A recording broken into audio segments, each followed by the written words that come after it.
गणतंत्र दिवस की शुभकामनाएं देते हुए राज्य के उप मुख्यमंत्री देवेंद्र फडणवीस ने कहा कि पीएम मोदी के नेतृत्व में देश हर क्षेत्र में प्रगति कर रहा है और इसमें महाराष्ट्र की हिस्सेदारी आगे है।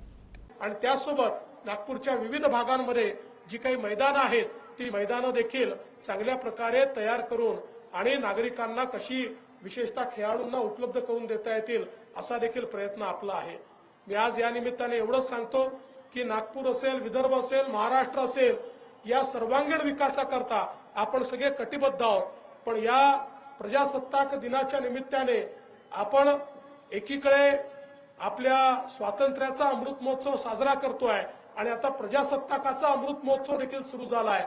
या प्रजासत्ताकामध्ये आपल्याला संविधानाने जसे अधिकार दिले आहेत तसंच आपल्याकडनं काही अपेक्षा देखील संविधानाने व्यक्त केलेल्या आहेत आणि मला असं वाटतं आपण प्रत्येकाने आपल्या अधिकारांसोबत आपलं कर्तव्य काय आहे हे जर लक्षात ठेवलं तर आपल्या प्रधानमंत्र्यांचं जे स्वप्न आहे अमृत काळातला विकसित भारत आणि त्यासोबत $1 ट्रिलियन महाराष्ट्राची अर्थव्यवस्था ही दोन्ही स्वप्न आपण निश्चितपणे येत्या काळात पूर्ण करू शकू।